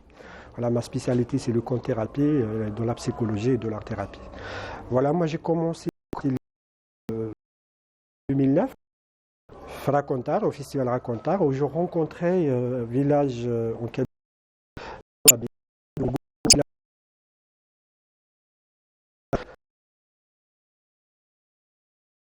Une année après, ça veut dire en 2010, ça sera notre village à Ismaïl à Béjaïa qui va accueillir le festival de conte, de Racontar plutôt. Et puis, moi j'ai adoré le conte et tout ce qui suit. Alors, il m'a dit, prépare un petit conte pour l'année prochaine, ça sera chez toi, de ton village, commencer l'art de conte. Un legs précieux de notre patrimoine immatériel, de plus en plus menacé. Dans les maisons kabyles, les vieilles gens ne racontent point des histoires comme c'était le cas jadis. C'est ce qui a poussé Fares Idir à se reconvertir en conteur. Pourquoi le conte est thérapeutique? Au juste parce qu'à l'époque, on raconte des histoires et dans l'histoire, on fait éduquer les enfants. Ça veut dire soit les enfants, soit pour les vieux et les vieilles. D'ailleurs, c'était mon spectacle aujourd'hui, c'est spécialisé pour comment la société kabylie avoir pour les enfants leurs droits et certaines choses. C'est d'ailleurs le titre du spectacle, il s'appelle Le voyage de Vereroche. Très important que les gens puissent se joindre à ce genre d'événements le plus souvent possible parce que ça se perd dans notre temps avec les réseaux sociaux, avec toute cette révolution du numérique. Donc ce serait très, très important que les gens puissent se reconnecter avec le conte car il va leur donner des clés pour, dans leur vie, tout simplement. Le jeune conteur a pratiquement touché à tous les contes de la mythologie amazigh. Et parfois, pour le plaisir de son public, il aborde des contes africains qu'il a pu découvrir. On a voulu quand même donner un petit moment de joie pour nos enfants à cette occasion justement. Et nous aussi, on va profiter de ce petit moment de voyage vers l'enfance. Le secret de Fares dans ce monde des contes, c'est que son public n'est pas composé d'enfants uniquement. Avec l'art et la manière, il a réussi au fil des années à gagner des hommes et des femmes dans son public.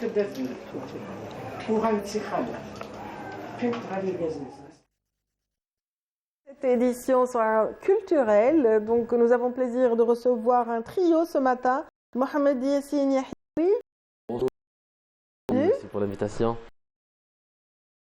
Nous, pas pour parler un petit peu de vos prestations ô combien excellentes sur les planches. Donc vous êtes, rappelons-le, excellent chanteur, vous êtes un ténor parmi les plus belles voix de notre pays. On est ravis de vous recevoir en qualité de gérant d'une école cette fois-ci, une école consacrée à l'art. Exactement, c'est l'école Mila Ressol. Je suis le responsable artistique, donc je partage cette tâche avec mon ami Ahmed qui est déjà avec nous, qui est le community manager.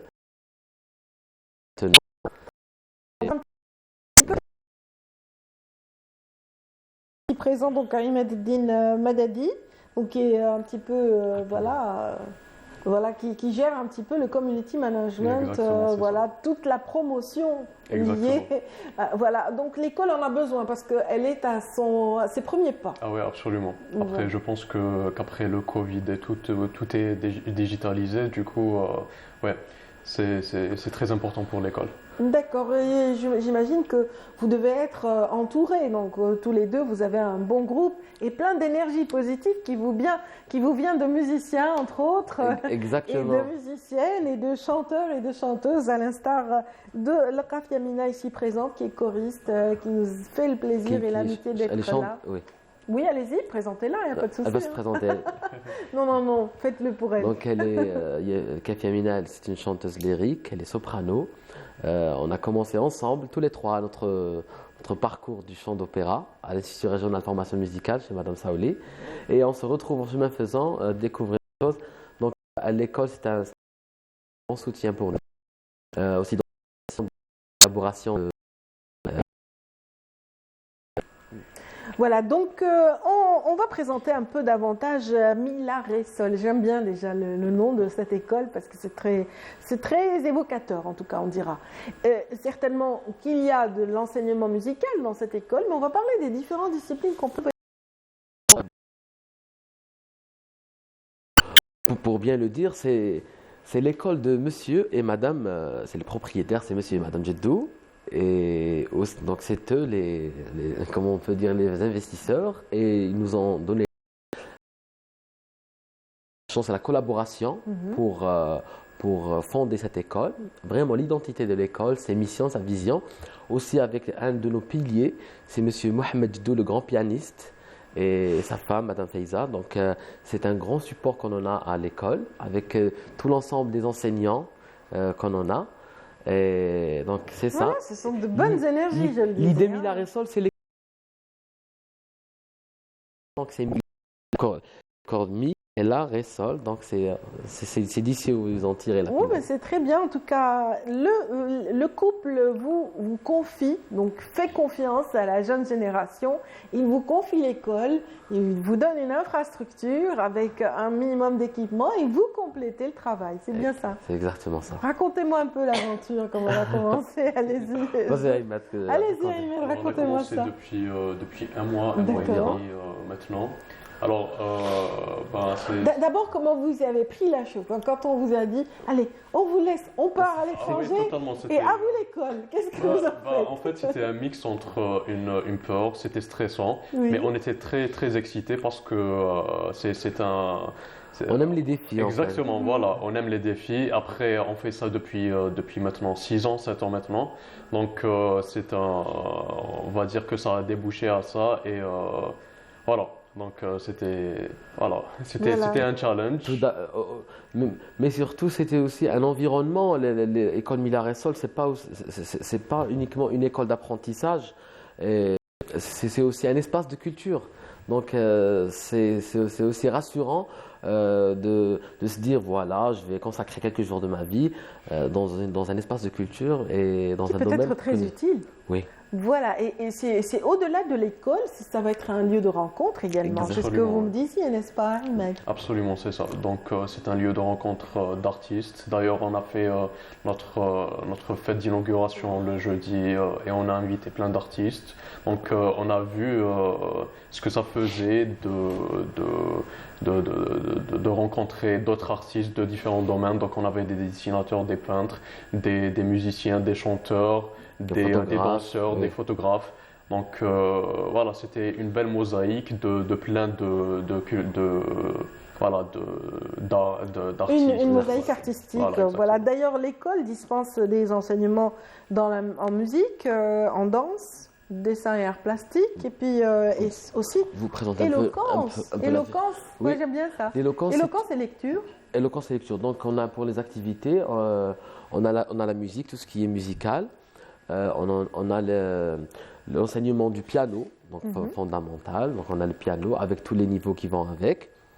On a le violon, la guitare et le chant classique. Et la technique vocale, c'est sûr. C'est la vocation du groupe, donc on peut pas la. J'imagine que c'est incontournable, voilà, parce que les initiateurs de l'idée sont à la base des chanteurs. On a la danse classique. La danse classique, elle est destinée aux petites filles, donc au jeune âge. Et on a les ateliers de dessin, peinture, art plastique. Donc on a pensé, on ne s'est pas limité la peinture, le dessin. Même on pense à faire des, donc ils sont en œuvre. Du modelage. Exactement, du modelage, de la poterie, du jardinage, exactement. Très bien. Donc pour un peu animer l'espace. Et enfin, il y a l'atelier que... Le prof de dessin est très motivé. Hein, il paraît qu'il a été un petit peu très, comment dire, il a beaucoup apprécié l'espace et le cadre dans lequel vous évoluez. Exactement. Tofer Taharont, c'est notre prof de dessin.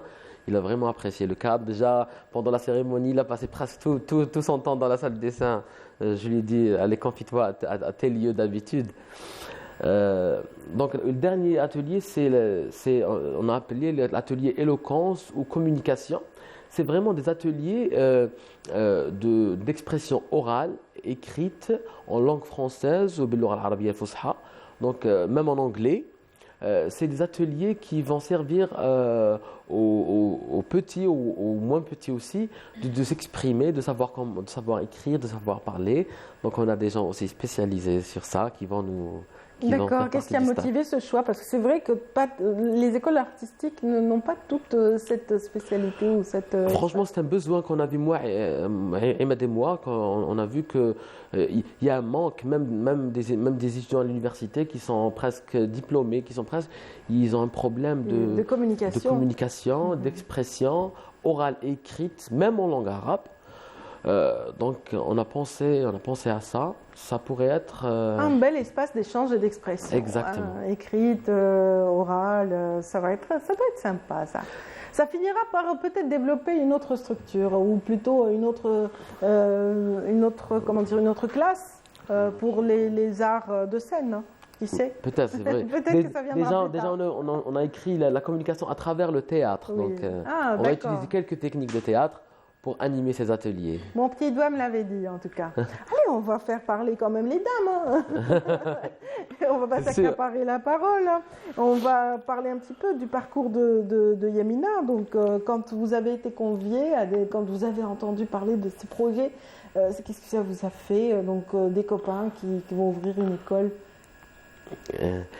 لما عرفتي زعما بلي نحل المدرسه زعما واش كان شعورك؟ قلتوا لي نهضر معها هضر معها بالعربيه. Non, c'est-à-dire que voilà, هما c'est des amis, hein, ce sont vos amis, donc كي سمعتي بلي كاين مدرسه راح تفتح etc. pour justement l'enseignement artistique كيفاش؟ اول حاجه ياسين وعماد نشوفهم اقرب اصدقاء ليا وكنت نشوف نجاحهم نجاحي دونك فرحت بزاف باسكو هذه تجربه بالنسبه ليهم اول تجربه في حياتهم في المسيره الفنيه تاعهم باش تبدا شغل في اللاج هذا وتخمم باش تفتح ان ايكول وتبدا يعني من نقطه البدايه كانت نقطه صغيره ولكن كبيره عندها عمق كبير هكذا وين حتى شباب اخرين اللي يحبوا لا ميوزيك وكامل وهكذا شغل يخموا باش يديروا ما يشوفوش غير ما يبقاوش غير عند باللي حتى نلحق وحتى نكمل قرايتي وحتى ندير هذه وحتى شغل سي موتيفون بور لي جون سي موتيفون. دونك حضرتي الافتتاح؟ حضرت له وحضرت الافتتاح وعلى bien fait. حيات لنا تاع الصح الافتتاح. Donc alors, voilà. Ben, on va avoir un aperçu de la beauté de cette voix. Donc notre soprano va tout de suite peut-être nous interpréter une petite chanson. Oui. Allez, qu'est-ce que vous avez choisi de nous offrir ce matin? أول أغنية حبيت نغنيها فيها حاجة حلوة. فيها حاجة حلوة. مايسترو موسيقار عمر خيرت. موسيقى عمر خيرت. D'accord. Voilà. Donc pourquoi le choix justement de cette chanson? والله غير يعني في اللحظة هذه برك خيرتها صافي. D'accord. Voilà. Donc أغنية معروفة وكبيرة. Interprétée par qui à la base? Enfin هي نورمالمون ما نقدرش نقول لك اكزاكت من ولكن يغنيوها يغنوها بزاف دونك هي نورمالمون عمر خيرت والله اعلم. هو c'est le compositeur Omar Khayrat. Il a offert à l'Égypte pour son pays bien sûr هذا البلاد. Je pense dans la dernière festivité qu'ils ont fait l'Égypte, j'ai oublié, c'est un festival international وين هدا لهم هاد الاغنيه فيها حاجه حلوه وتغنات في l'opéra دار الأوبرا المصرية. Donc en tout cas, c'est vrai que c'est pour le chant lyrique que cette œuvre a été donc élaborée. Même Nour, il fallait que tu le dises aussi, donc je vais aussi le dire. Elle a chanté dans l'anniversaire de l'indépendance de l'Égypte ici en Algérie avec l'ambassade de l'Égypte. Donc avec l'orchestre symphonique de l'Opéra d'Alger, donc elle a offert cette chanson. En tout cas, on est tout oui, on est ravis de vous avoir parmi nous ce matin et on a hâte de découvrir. Habine Samaok Dorka. Ils ont pris d'un cours. Merci beaucoup. Merci beaucoup. Donc, c'était une belle interprétation, une chanson très chargée d'émotions. Donc, voilà, j'imagine le bonheur justement des Égyptiens qui vous ont suivi ce matin. Voilà, donc l'Égypte chantée par notre ami, donc le Kafia Mina, ici présente. Donc, dites donc, comment c'était, je vous dis justement le chant lyrique. وكيفاش تكتشفوا بلي عندك كاباسيتي فوكال بور اتر سوبرانو؟ هذا الخامس على 5 سنين. Bien, vous chantez tous les classiques. Oui. Très bien. Est-ce qu'il y a des spectacles qui vous ont réunis? Oui, tous les 3 à Abia, 1er novembre de l'année passée. 1er novembre, on a chanté avec l'orchestre symphonique de l'Institut supérieur de musique sous la direction de M. Lotfi Saïdé. On a Solim Yo tous les 3.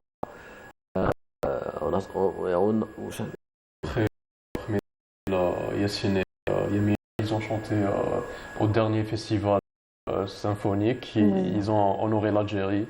Ils étaient un duo et ils ont pratiquement chanté. Oui, c'était avec une orchestration très... Voilà. De grands maestros derrière eux. Absolument. Et c'est vrai je ne sais pas si on a un extrait de ce spectacle, je ne sais pas en régie si on a préparé déjà cette prestation. Pas encore, donc peut-être que ça viendra tout à l'heure. On continue de parler de cette belle école Mila Ressol. Mila Ressol, donc un rêve qui se concrétise. Est-ce qu'il vous est arrivé de rêver de ça avant, d'avoir envie comme ça de travailler? On a pensé très profondément. Donc on ne pensait pas que ça pourrait être réalisé, surtout quand on est encore étudiant. Donc chacun de nous, tous les 3 déjà, on est étudiants. Donc c'est difficile de se détacher, de s'engager vraiment dans l'école.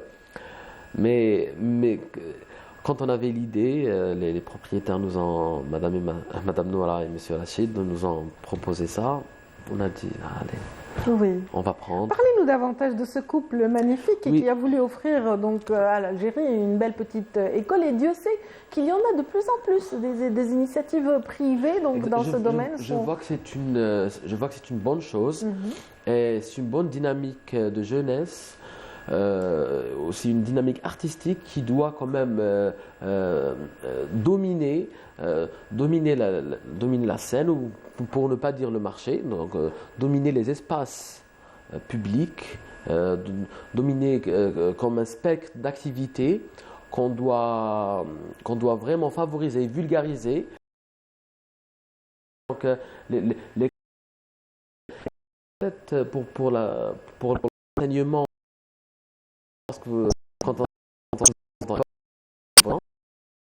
au contraire, des gens ils apprennent à leur ils peuvent nous dire bon, moi je suis libre le mercredi à 18h, donc il vient, il fait son cours de piano. Donc c'est ça notre vision, notre culture. Et pour la dynamique que vous avez parlé, madame, je pense qu'elle doit vraiment prendre place.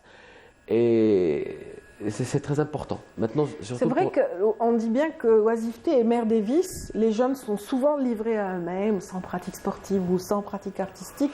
Et il y en a qui sont talentueux, mais qui n'osent pas s'aventurer. Donc le fait de créer des petites écoles comme ça, privées, donc qui sont accessibles à tous, c'est pas comme l'enseignement académique où il faut avoir peut-être un bac ou un certain niveau. Là, si on a une aptitude au chant, on vient, on s'inscrit, c'est ça? Absolument, c'est ça. Ou si on a envie d'apprendre un instrument. Absolument, c'est ça. Après, même nous, on a été quand même poussés, parce que même moi, par exemple, je voulais faire du piano à un moment donné, donc j'avais dans les 22 ans, maintenant j'en ai 23. Après, je suis parti au conservatoire et ils m'ont dit que, en fait, il faut commencer très jeune. Après, moi, j'ai été découragé par ça. Et on a pensé même à faire de cette école un espace pour tout âge. Donc même si vous avez... Après il y a des pères de famille qui viennent nous contacter. Est-ce que c'est possible de faire... Des mamans qui viennent avec exactement, leurs enfants. Des mamans avec leurs enfants, qui s'inscrivent avec leurs enfants pour des cours de piano, de violon, de chant. Donc je pense que c'est un truc quand même merveilleux. Exactement, oui. C'est bien. On s'inscrit comment à cette école? Comment vous avez ouvert sont en cours, toutes ouvertes. La school sur un et on a détail, on a et marhaba, il faut venir voir les lieux. Oui. Ne vous... Parce que ce matin, j'ai pas arrêté de chercher mes mots, hein, donc j'avais personne pour me aujourd'hui, mais bon, ça arrive, ne vous en faites pas, même au plus malin. Et donc, on est ravis de vous avoir avec nous. Donc, en duo, il vous est arrivé de chanter. Est-ce qu'on peut improviser, donc un petit chant comme ça? Vous êtes baryton, hein? Non, je suis baryton. Voilà. Est-ce que le piano est mieux avec le baryton ou avec plutôt... Tous les deux, elle peut s'adapter. Voilà. Ouais. Donc, allez, qui c'est qui se lance Qui c'est qui veut se lancer alors on va de choisir avec lui. Difficile. Alors, entre les deux... Combien de trois? Moi, je ne saurais pas. Non, juste un petit peut-être ce que vous avez chanté au festival, donc... Je habite latin. De 3. Solomillo, vous avez chanté, hein? Solomillo. On est tous les 3. Allez, le plus téméraire, je connais bien. On va commencer les 3. Allez, bint ثلاثة.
Pas besoin de musique. Vous avez vu, hein, rien que les voix, ça le fait. C'était très bien. Donc, merci infiniment pour cette belle interprétation.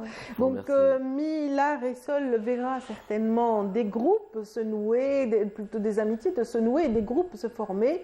Il y aura certainement motif à l'échange. Et vous me disiez donc, Yacine, que c'était au-delà de l'école, un lieu artistique que vous espérez éventuellement Exactement, créer. surtout on va lancer la fin du mois de novembre, le café culturel. Donc c'est un espace où ce sera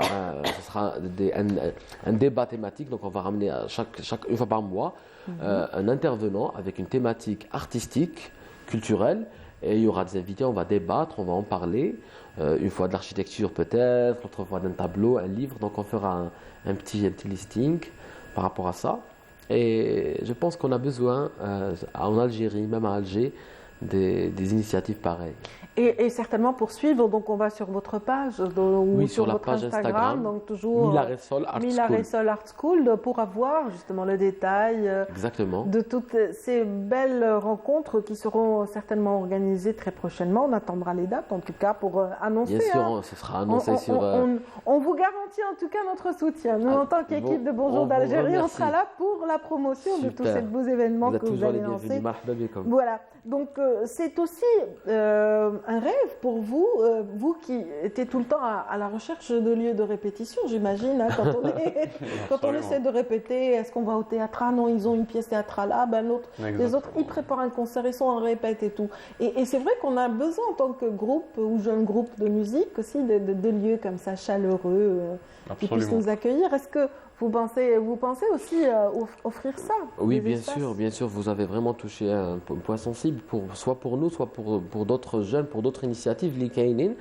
On n'a pas de lieu où répéter. Moi, personnellement, en notre groupe, On avait déjà des petits groupes, des petites initiations, il y a 4 ans, il y a 5 ans, Imad et moi, même avec Nour, avec d'autres aussi frères et sœurs musiciennes et musiciens. On a tapé beaucoup de portes pour avoir une petite salle, même l'après-midi, il n'y a pas. Ce n'est pas possible, ce n'est pas possible, oui. Il faut le dire, on a toujours été les bienvenus dans nos instituts où on était étudiants. Il faut le dire, c'est vrai, dans l'IRFM, l'INSM, c'est vrai, on a été les bienvenus. Mais des fois, pour des points logistiques, on n'est pas toujours. J'imagine. Mais maintenant, l'école, soit pour nous répétons, nous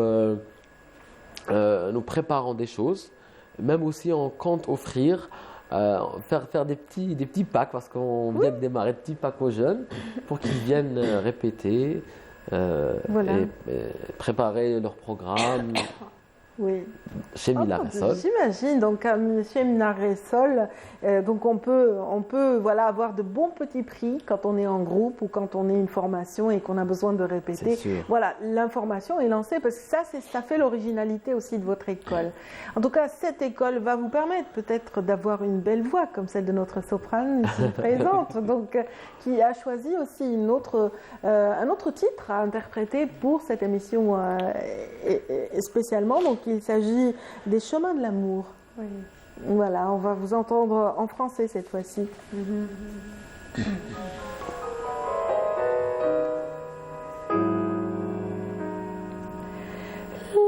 chemins qui vont à la mer ont gardé de notre passage les fleurs et fruits, les chansons attendent le nom de rires éclats.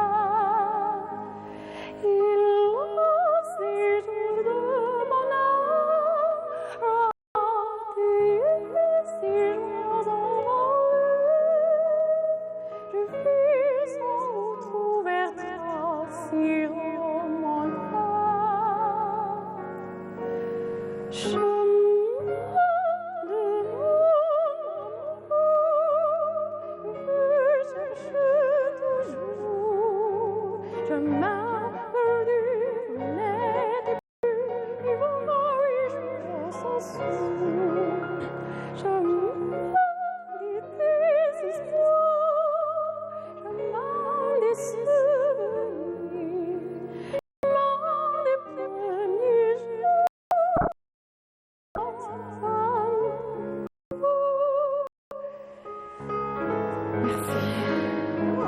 C'est bon. Parce que la chanson le matin, hein? Oui, c'est difficile quand même le matin. Pardonnez-nous de vous faire vous demander quand même de chanter en plein matin. En plein matin. Vous auriez pu la soutenir, hein, messieurs. On ne connaît pas. Oui. C'est une dit au soprano. Déjà, à l'entrée, il m'a dit, normalement je suis ténor, il m'a dit ce matin tu es baryton avec moi. C'est ça. Il est devenu basse. Oui. C'est vrai que la voix change le matin, donc il faut le temps à la voix pour s'installer. Il faut, voilà, je sais pas quels sont les exercices que vous, voilà. Il faut d'abord parler comme on fait maintenant. Parler et puis il y a les vocalises aussi. Oui, c'est exactement. Il faut réchauffer la voix, en quelque sorte. Et quand vous le faites chez vous, les voisins ne se plaignent pas. C'est sûr. Vraiment. Ah ouais. Non, parce que... chez moi, ils sont habitués. Ah d'accord, ça y est. Donc ils se sont équipés en... Ça y est. en stabori. Oui. Je ne sais pas, non, je rigole. Non, heureusement, des fois... Voilà. Très bien, donc en tout cas, on a été ravis de vous recevoir ce matin. Je voulais aussi dire un mot sur un de nos profs de piano. J'ai dit que c'est le pilier de Minaressol, c'est un des piliers, le monsieur Mohamed Judo. C'est un pianiste, non seulement un bon musicien, mais aussi un bon pédagogue. Donc, quand on a présenté tout à l'heure des vidéos, même on en a, tu as des enfants, des grands, comment il leur apprend le piano et le solfège. D'ailleurs, même Imad et moi, quand on l'a rencontré via le couple, on voulait aussi continuer à faire du piano. Oui, on lui a dit bien sûr, on va faire des cours chez vous. À Minaressol, c'est vraiment une personne qu'on a découvert Oui, un artiste au grand cœur qui aime partager, qui aime aussi transmettre tout son savoir-faire aux jeunes générations. Oui, et qu'on je le salue, remercie Monsieur Djeddou, voilà. On sera ravis de vous recevoir aussi à mon jour d'Algérie pour parler de votre passion. En tout cas, c'est ce que j'ai dit au début et je continue de dire que c'est une école qui rassemble de très belles énergies et de très belles âmes. Donc des artistes chevronnés avec des artistes en herbe qui vont vers une belle aventure. Vous êtes d'accord avec moi ? Oui, entièrement d'accord. En tout cas, vous avez une très belle voix. On vous souhaite tout le succès dans votre carrière. Voilà, je rappelle donc qu'on a reçu ce matin pour la promotion de l'école Mila Ressol, donc Laqaf Yamina, donc cette choriste à la voix d'or qu'on vient d'écouter, donc également Mohamed Yassine Yahyaoui et puis le baryton Imadeddine Madadi, voilà. Donc bon vent et bon courage, c'est ce qu'on peut vous souhaiter. Bonne chance dans cette belle aventure, vous qui êtes déjà donc à la chorale Saphir et puis à la chorale polyphonique d'Alger de temps en temps. Voilà, vous y avez participé en tout cas. Vous continuez d'étudier donc la musique et on vous souhaite bon vent, bonne chance. On vous remercie. C'est une petite chorale de l'association Saphir, c'est une association de Abel Ouzdad. Donc nous, des fois, tous les trois, on se relaie pour diriger cette petite chorale. Voilà, et bonne chance en tout cas pour tout ça. Merci à tous ceux qui nous ont suivis ce matin. C'est la fin de notre émission. Je vous souhaite de passer d'agréables moments cette matinée, puis toute la journée, pourquoi pas. Donc bonne journée à tous et à très vite.